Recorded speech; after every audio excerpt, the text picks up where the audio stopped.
And welcome back to another episode of Experience Exzneair. I'm your host, Exzneair Williams, and today we're going to talk about access. So I went to go see Sinners, and I'm not going to tell you how many times I went to go see it, y'all, but I went to go see it a lot. And one of the things that stood out to me was the vampires. The vampires being, like, basically, you have to ask to be invited in, okay? Then it got me to thinking, how many times have we allowed people, places, things to have access that we did not give permission to come into our lives to, okay? So if you are ready to talk about who did you let in, then this episode right here is just for you. So let's go ahead and dive right on into it.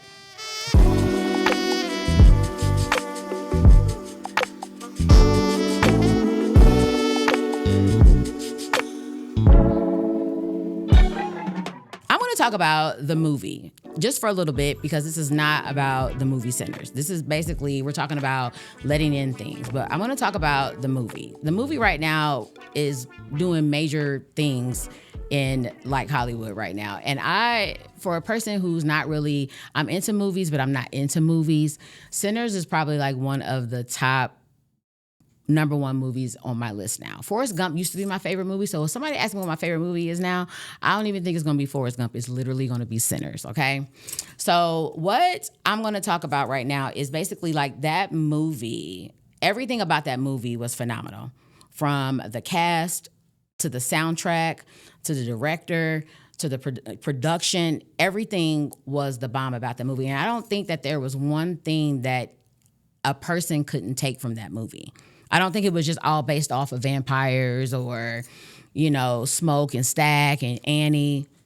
It was deeper than that for me. And I think that a lot of those clips in that movie mirrors the real life that we deal with right now, like, period. And going to see it the first time, it was crazy, because the first time I saw it, I was like, okay, what did I just watch? I got to digest this in. This was a lot. The second time I went to go see it, I knew the songs. I was prepared. Social media had already just put out the soundtrack, basically. So I was like, okay, I'm ready for it the second time. Second time I came in, I was ready. I was ready to sing the songs. But there were still more things that I picked up. But that third time I went to go see it, I was like, the vampires. Like, let's talk about the vampires real quick. I don't want people to think, for the ones who are listening to this who haven't seen Sinners, I don't want people to think that that movie is based off of vampires, because it's not. But one of the pieces of it was the vampires. But these particular vampires could not come in unless they were invited. And that is what got me, literally, my mind just went way over here on the other side. Because the only thing I could think about is, how many times have you allowed someone to come in just by saying, come on in? Now, the scene that got me, and there was a lot of funny parts of that movie, but the scene that got me, and I think that Cornbread is really going to have a lot of costume outfits come Halloween, because he did a phenomenal job. But when he was talking, he kept saying, we outside. We living happy, we doing this, you know, and we just being kind to one another. You know, we. Who's we, Cornbread? And ain't nobody around you. Like, if I was at the door, the first thing I would have been like, who's we? Because apparently you thinking it's more to y'all. Because Smoke looked around. He looked like, okay, well, I mean, who out there? He couldn't answer his question because, of course, he didn't ask. But I thought to myself, wow. How many times have you been around your significant other, your partner, your kids? And I'm going to use my kids as this example, because everybody always wants, you know, we think about all these relationships. I'm going to talk about my kids. How when they want something, they come to you and be like, hey, Mom, what's going on? You look nice today. What you got going on? Can you run me to Five and Below? Like, they're really sweet about it. They're not acting themselves, but they're being somebody else to get you to want to do something for them, okay? So that is the part that got me. And I was like, I got to talk about this on my podcast. I got to, because how many times have I allowed people into my life that did not have access or I didn't want in my life a lot of times, okay? Now, there is a few things that stand out with allowing people into my life. And I'm going to recall this situation with this person. And we're going to call this person Smoke. Now, in real life, this was his nickname. So don't think it's Smoke and Stacks. We ain't talking about Michael B. Jordan no more. We done. But his name was Smoke. And I remember him, trying to wing me in, acting like he liked me or he wanted to really be with me, knowing damn well he didn't, but whatever. We ain't even going to get on that. And I guess he had told me this. Basically, I don't want a relationship. That ain't what I'm looking for. Clue number one. You ain't looking for a relationship, but I am. Clue number two was, he never spent time with me. He never wanted to do anything outside of that. I think he just wanted to get my draws, okay? He wanted to get the panties. He got the panties. He was successful. And after he got what he wanted, he was done. Everything from there was trauma bond. It was trauma filled. Why? Because now I'm going off of the fact that even though he told me he didn't want a relationship, he acting like one day I will. I got to get this together first. I got to do this. The basically being kind to one another act. But because I allowed that person into my life, then that was the creation of a soul tie that I didn't want. So that right there is what I'm talking about. I'm talking about situations where we don't really think that we're allowing people entrance in that are bad because of how they're coming to us. And maybe at the time, I should have just took heed to that situation or I wouldn't be in it. But that part, and that was a long time ago. I don't want anybody to think that that's recent, okay? For those who are listening, that is not a recent situation. We are done and off of that. But I think that we invite the wrong things and the wrong people in, and we do it so much. We do it multiple times. Now, for me, I know that I have opened up doors to people, places, and things when I was dealing with emotional things, like when I was dealing with trauma or hurt. And what other people view as being bad or you invited a spirit in may not be what you're feeling at the time. So I'm going to talk about Black Mamba because Black Mamba is the thing for me. He is the reason why I make half of the topics that I make because they're real life and it's what I deal with every single day. Black Mamba was the one man that I still love to this day. I really honestly believe that at the time, the way that Black Mama came into my life was crazy, y'all. I was going through a divorce. I wasn't even officially divorced yet and already had another man in my life. Why? Because the things that Black Mamba was providing and giving and saying and doing, I was not getting those things at home. I was not getting those things from my ex-husband. So he came into my life and I fell in love, y'all. When people talk about love, I fell in love, okay? But after years and years and years and years and years and years of being with a person, and then they do take you through a lot. And whether they are taking you through things or you're allowing those things, you're still going through things. So I went through a lot with him and we had separated. And I want to say it was 2017, 2018. I think it was 2017, if I'm not mistaken, where we were I'm done. I can't do this anymore. I can't keep allowing you to manipulate me, pull me into this whirlwind if I'm going to get myself together. I love you. I'm going to do this right. Blah, blah, blah, blah, blah. And it didn't matter how many men I was with after Black Mamba, which I was only with 2. They could not fulfill the things that he had already given me. Just like I said, who let this person in? I did. I let him in. Why? Because I loved him and I believed him and I still believe him to this day. But I think that the cover up where I messed up was creating another soul tie with another person, creating a bond with another man who persuaded me into moving to Atlanta to be with him. And I did, packed me and Brooklyn up and we moved on down to the Georgia state. And it was the worst decision of my life. It was traumatic. It was more traumatic in that situation than anything, because the guy that I was seeing and dating, he ended up proposing to a whole nother woman after he told me that we were together. So here I am believing that this particular man is going to be in my life because I allow him interest, and he tore me up.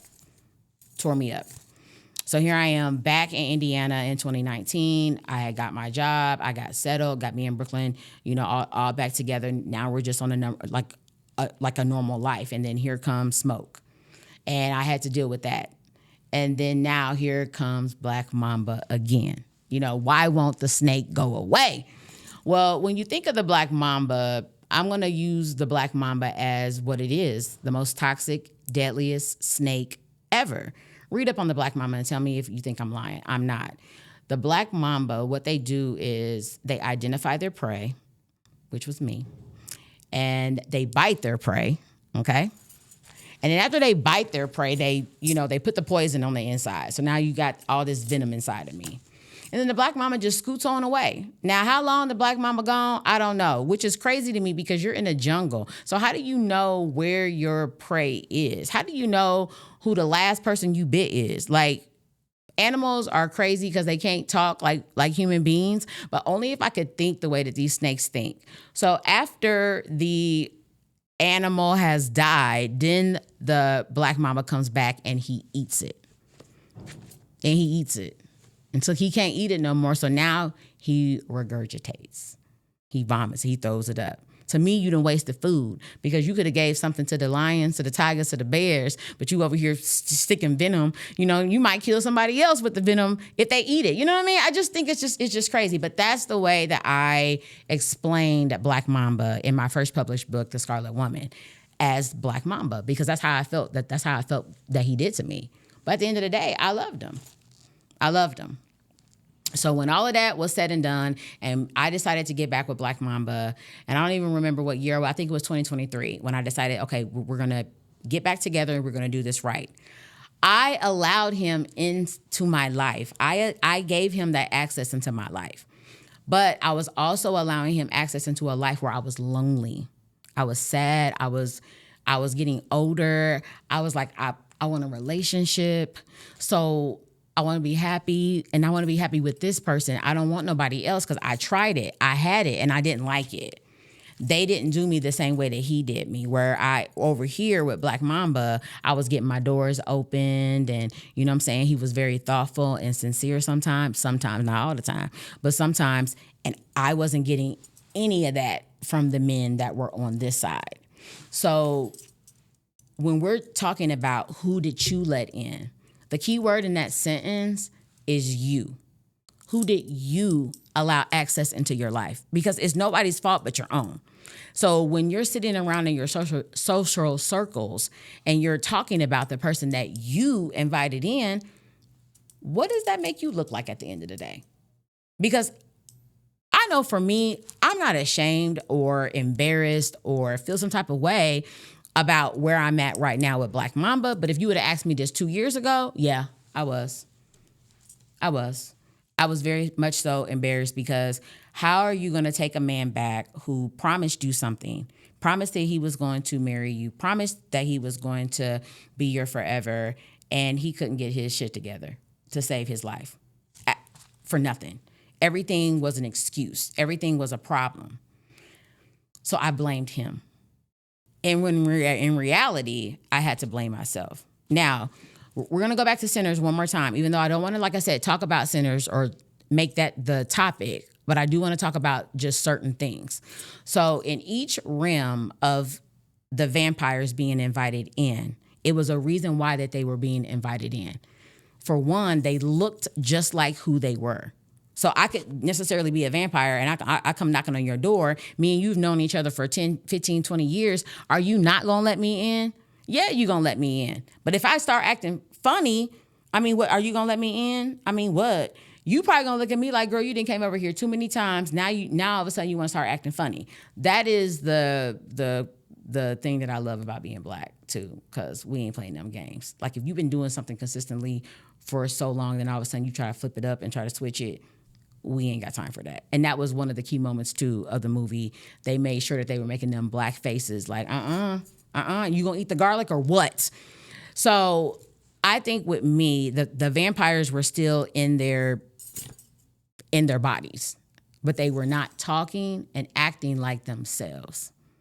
Or they had a way of, how can you say it? Like, they had a way of mimicking who they really were, but deep inside they were free. So they felt a little bit free-spirited to try to convince you or persuade you that it was them so they could attack you and bite you.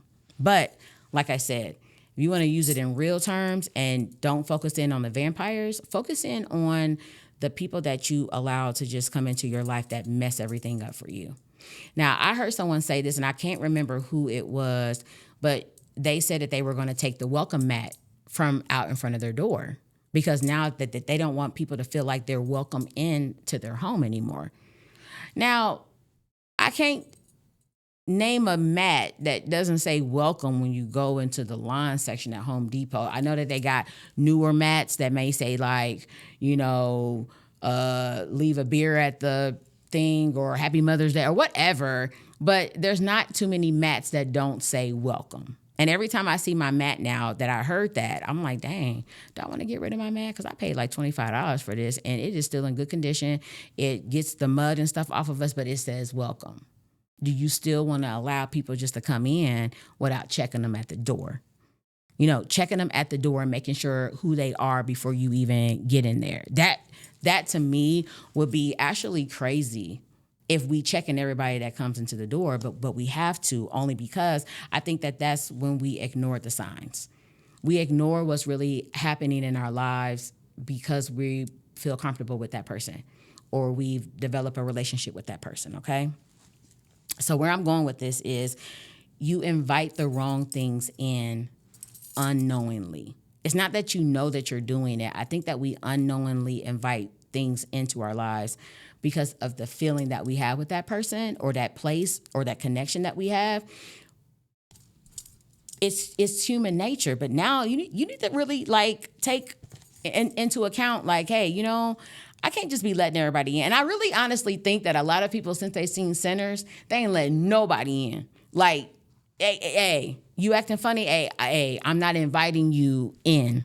If you ask me, can I come in? Nah, bruh. You can stay outside. And it may seem like it's a joke to some people, but I really think that the ancestral history of that movie from our ancestors and the history behind it is something deeper. It's something deeper about those spirits and about music and about calling things in. And it doesn't necessarily have to be music. It could be something else. It could be your chants. It could be you saying affirmations that could necessarily bring that spirit in, but you need to be just a little bit more mindful of that because I have. Now, I wrote on here, that there are signs that you have let the wrong person in or you've let the wrong things in. Now, I'm going to go back to Black Mama because it's so relevant. So in 2023, when we got back together, now mind you, before 2023, I don't think I had these issues. I think my only issue with him was you're taking too long to commit. Like, I felt like he was a commitment phobe for real. Like, why are you, it's 7, like, bruh, you 7 years in with me. Why are you taking so long to commit? What is so wrong with asking a woman to commit to you, be with you? You cross that line, you propose, and I don't need all that big wedding stuff. We can just go to the courthouse. I'm good with that. But what is taking you so long, bruh?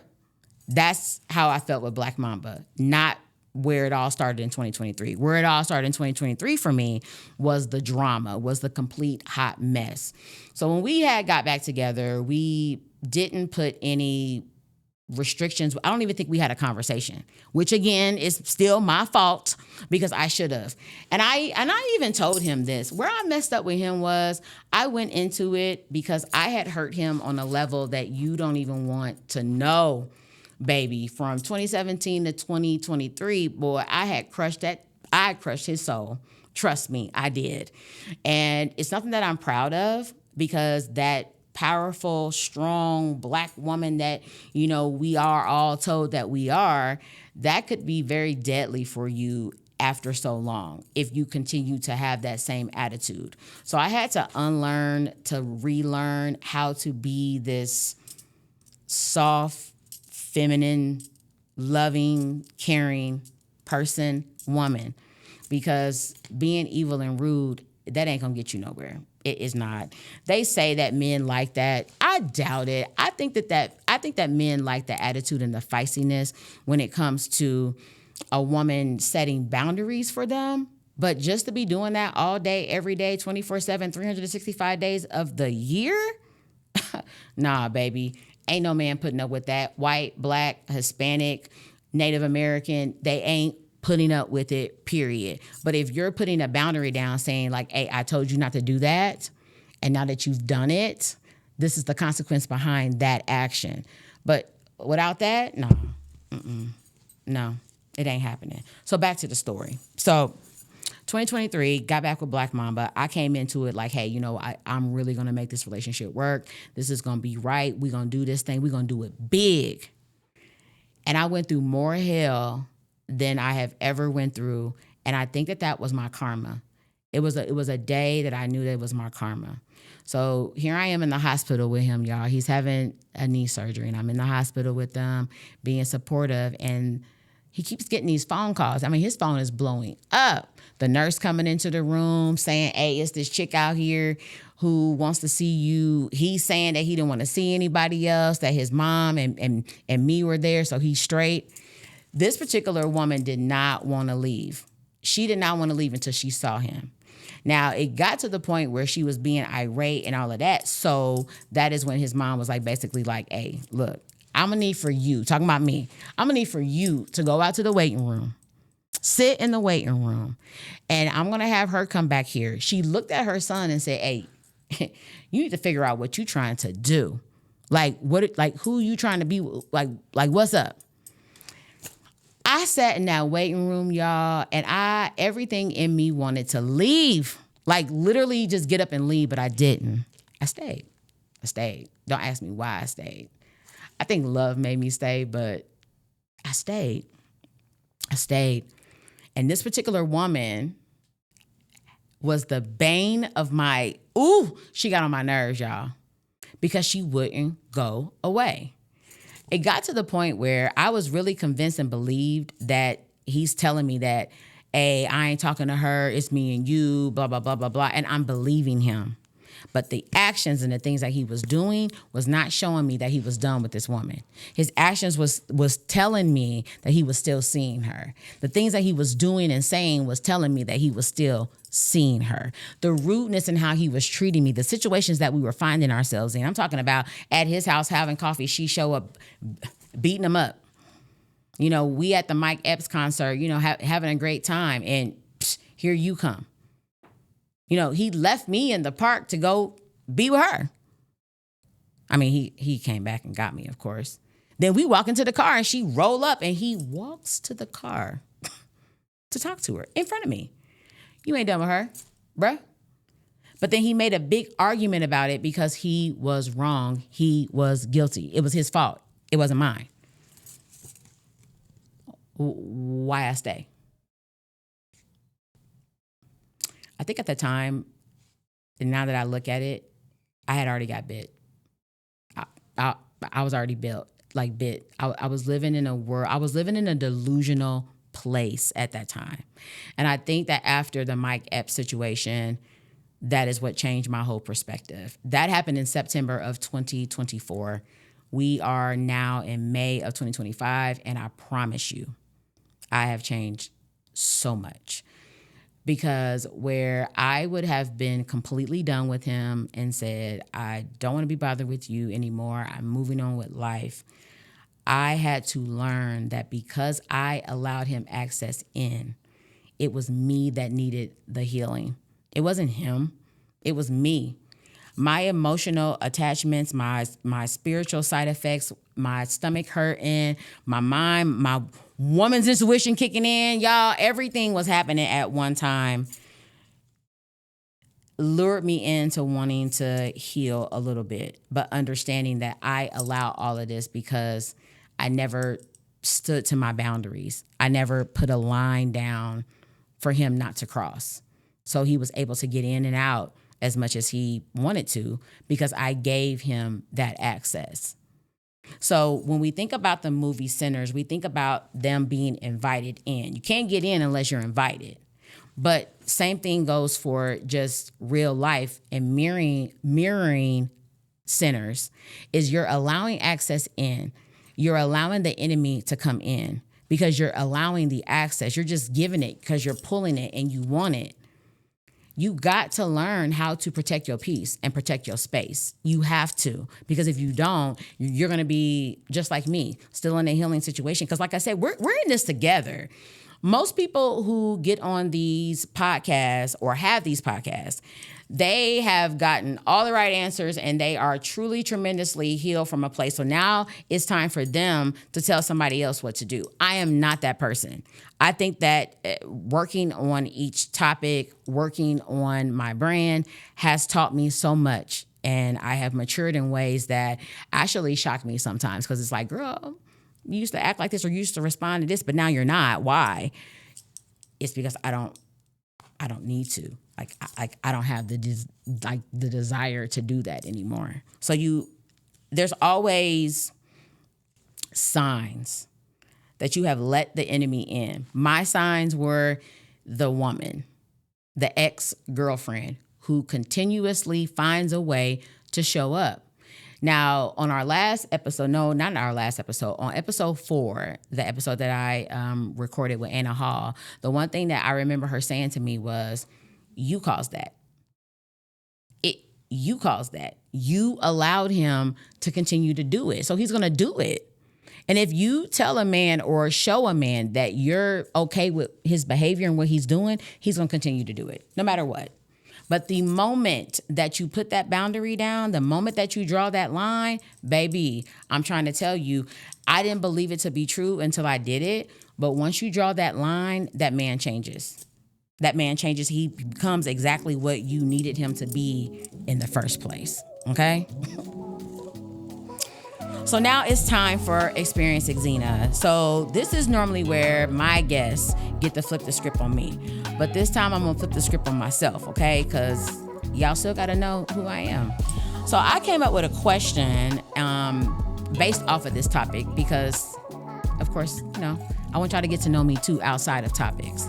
But the question is, what was the hardest door I had to close, even when part of me still wanted to keep it open? My honest answer is, I haven't shut that door. That door is still open. I know this particular door will probably be the hardest door I'll ever have to close in my life, and I'm not ready to close it. I don't want to close it. I don't have a desire to close it right now. But if I have to close this particular door, this door will probably be the hardest door that I've ever had to close in my entire life. So when I saw the question, because I'm always asking, friends or family to help me out with different things. When I saw the question, I didn't think that I could answer it, but I knew that I could. So no, I haven't had a hard door to close yet, because this particular door that I know that will be hard in my life to close, I haven't done it. So I don't even know what door that was. So just so y'all know, okay? So now that we have talked about access in and all those other great things, I'm going to talk about what I just finished basically ending, was accountability. Okay. So you have to have some particular type of accountability about things that you allow to happen in your life. Now, I have allowed this ex-girlfriend access into what we're building for multiple months, years. And it's embarrassing. But did I do anything about it? No. I continue to give this woman permission to do, say, what she felt like she needed to do. Whether that was to prove a point because they know the same people, so they might be in the same environment. She was doing crazy stuff like calling me on FaceTime from his phone. just to say, hey, he in the environment. And whether it was her environment or his environment, it doesn't matter. They were together. And it didn't matter to me if she did that, because I knew that where I was in my healing was, if I'm going to love this person and I'm going to love this person unconditionally, what does unconditional love look like? Well, the first thing that people think about is, oh my God, it looks like God. Okay. Well, I've never seen God. Okay. I have never physically seen God. I wish I could, because the version of God that I see is not even what you see in pictures. It's not even what I read in the Bible. Like, when I see God, I literally see this handsome Black man with a white robe on. You know, he has a nice pedicure. He got some sandals on, maybe some Birkenstocks. You know, he has a nice manicure, you know, and he's very much soft-spoken. His skin is just, I'm talking about the Vaseline is Vaselining and it's shining and it's doing big things, okay? When I see God, I see this masculine image of a person. But have I seen him? No. I wish I could, because that really do sound like a handsome man. The way that I envision God, I don't know what you see. But I say all of that to say that you have to, when you say that you forgive somebody and that you love them, loving unconditionally, people, just like I said, people say it looks like God. But what I think it looks like forgiveness. It looks like empathy. It looks like patience. It looks like, understanding. And that is very hard. It's very hard. It is very hard to forgive a cheater. It's very hard to forgive a person who killed your kid. It's very hard to forgive someone who maybe had broken into your home and took something of yours, and when you found out who it was Pookie from down the street, and you've been giving Pookie $5 every day because you feel sorry for him, and you've been giving him your extra spare of lunch, and now he robbed you. You feel betrayed, but loving unconditionally is still loving that person in spite of. So where I had to take accountability at and understand is because I still was going to love him regardless of what anybody else said. No matter how many times I allowed this man to come back into my life, I gave him the permission to. So him being with me was not by force. It wasn't like he was beating me or telling me that I had to be had to be in a relationship with him. I'm choosing to be in a relationship with you. I'm choosing to take whatever comes from this because I let him in, if you understand what I'm saying. And owning my part without shame. So I can sit here on this, I can sit here on your electronic device. I don't know what you're on. It could be your cell phone, your laptop, your TV at home, and tell you that I allowed a man to put his ex-girlfriend in my face multiple times and pretend as though what he was telling me was the truth, because I didn't believe shit he said anyway. Anything he told me about, oh my God, shoot, I ain't talking to her no more. You lie. You're a lie, because you're showing me exactly the opposite of what you're telling me. So no, I don't believe it. But when I begin to not entertain it and begin to work on myself, that is when everything began to come where, okay, this man really wants to be with me. Like, he really wants to be with me, and he really wants to make this thing work. Now, somebody else out there is probably saying, oh, she is dumb. It couldn't be me. Exactly. It could not be you. It would never be you, because you are not the author of my life. You didn't write this story. You did not write this story. So you can't say that. But I will tell you that you're not capable of dealing with what I had, because you're not me. What I view as I'm going to endure it, you're not going to endure it, not because you don't want to, because you can't. And your can't is my I will, and I am. So I think for me, during this journey of healing, and even for you, if you've allowed somebody to come into your life and you hear other people, I don't know what you with him for, you need to hold accountability for why that person is with you. And and stand in it and be firm and be okay with whatever anybody's going to say. Because at the end of the day, I tell people all the time, I am not exchanging bodily fluids with you. So I don't have to explain anything to you. You're not going to wipe my ass when I get old. You're not going to be there for me. You're not going to support me. The partners that we pick for our lives are very, very important because those are the aspects. Those are the things that we're looking for. So if you're going to be with somebody who everybody else has shamed that person, you need to be okay with that shame and stand firm in your decision because it's your decision. It's nobody else's decision on whether you're going to be with this person or not. It's your decision. So stand on it and stand on it firmly.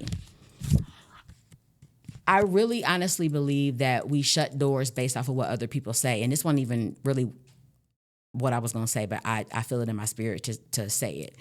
I think we shut doors and we do things that are comfortable for everybody else and that are damaging to us. So while everybody else gets the glory of the social circle conversation or the barbecue or, you just at somebody's house and you sipping wine with your girlfriend and you done sat here and you done told her this whole story about your man and you done expressed the way you felt about him. And then her comment back to you is, girl, I wouldn't even waste my time. I could not be with that man. If I was you, I would. And then now she's telling you what you should do.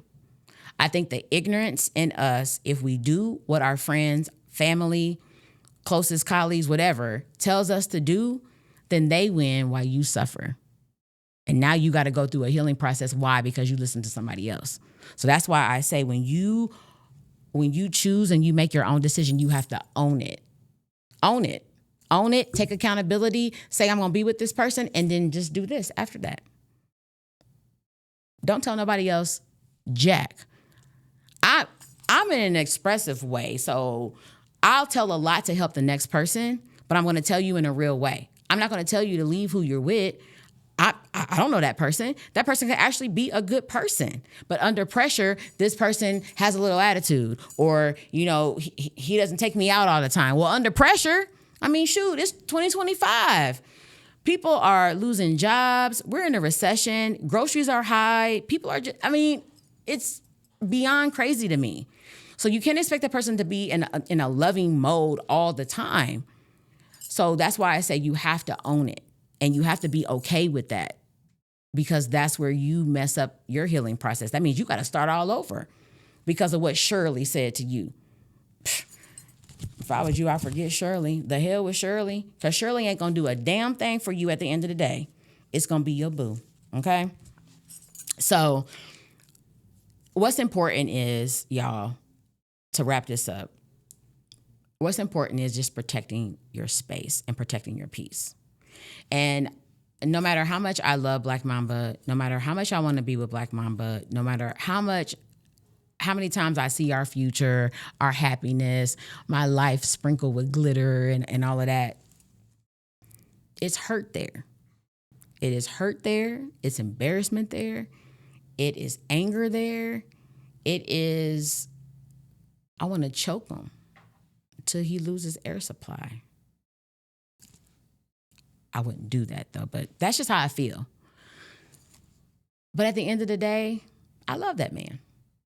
And if I can say that confidently to you on this camera, that I can say it to anybody. But do I? No. Why? Because it really is. It's really. It ain't no point anymore. I've talked about it for so long, but this is the story. This is my life. And if you followed me for a long time, like since the beginning, since I came out with my books, you will know the trauma that I went through with Black Mamba. It wasn't always good. It wasn't always happy times, but we're both in a healing stage right now. Physically, mentally, emotionally, financially, I am in a healing stage right now. So not a lot hurts me, not a lot embarrasses me anymore. But one thing for sure and another thing for certain, baby, I will protect my peace. My space is important to me. My alone time is important to me. The things that I journal are important to me. My brand is important to me. Everything that surrounds me is important to me.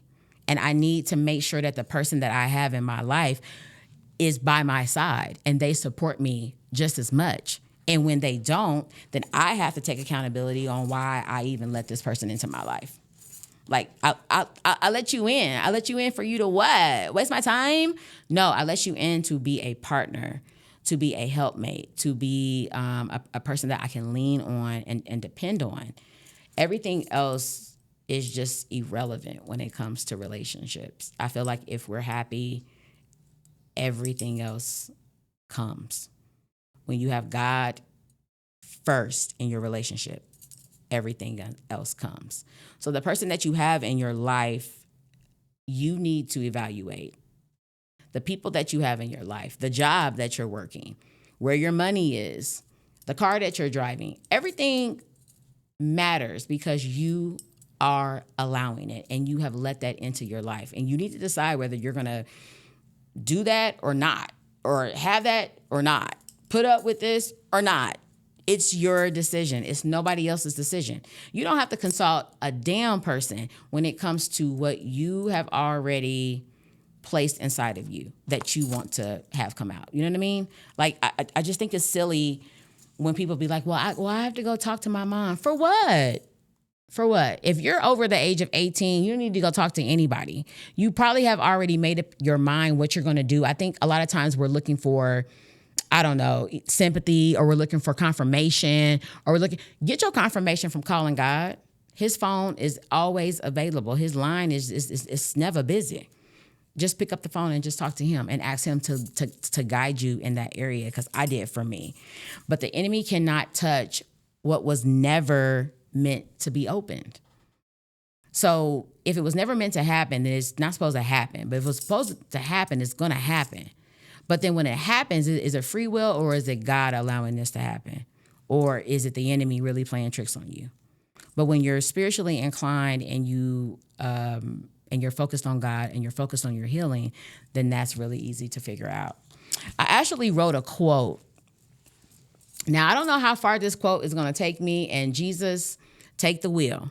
Because if I say the quote, then somebody else can make the quote their own. But I'm the one who came up with the quote. Like, I wrote this myself. Like, I literally wrote the words myself. Nobody has written these words. But this quote is, vampires don't knock down doors. They charm their way in, but they still need your permission. No matter how many times every vampire in the movie Sinners charmed or tried to sweet talk their way into the juke joint that night, unless they were invited in, they were still standing outside that door. And I want you guys to understand the importance of allowing access into your life, okay? Because it is so pivotal when you're standing in front of somebody and you're saying, oh yeah, you can come with me. What's your agenda? It will probably be my next question. What's this for? Like, why do you feel you like you got to go to the store with me? You don't need to go to the store with me. I'm going to the store by myself. Like, I don't even think it's really all about coming into your home. It's about it could be going places with you. Why do I want your energy at the store, but you got an attitude and you being rude? That means we're going to get in here and now we're talking about the same stuff that we just finished talking about in the grocery store when this is supposed to be my sanctuary of food. You know, now I'm getting victuals for the house and now I got to argue with you still. Like, it comes a time where sometimes you need space from people. So you allow those people in, you allow those things in. And make sure moving forward that you own it. Own your story. Like me, who did I let in? I let Black Mamba in. I sure did. And truth be told, he didn't already bit me. He didn't already bit me. So I may already be a vampire. I don't know. I hope not. Because actually, I do be liking to be out at nighttime. But here lately, because Annie said that was the last time that they had saw daylight, like they'll never see daylight again. Oh, man, you got me messed up, man. I'm trying to be out in the sun. I'm trying to be out in the heat. So when you know that you have lived in a dark place and you don't want to be there anymore, I mean, it's just time for you to get out of that dark place, okay? And be mindful about who you let into your space, and be mindful about the spirits that you keep around you, your children, your home, your environment. Like, be mindful of those things. because I allowed someone to take me through hell when all of that could have been prevented if I was spiritually mature to take on the demon that was inside of him, not him as the person. Even in the Bible, it says that we're not fighting flesh and blood. You're fighting the spirit that is attached to that person. So you have to know who you're inviting in. So thank you so much for tuning in. I hope that you guys know that the enemy does not come in unless you invite them in. And a vampire is not going to come in, absolutely not, without an invite. Okay? So be sure to protect your peace, protect your space. And until next time, this is Experience Exzneair.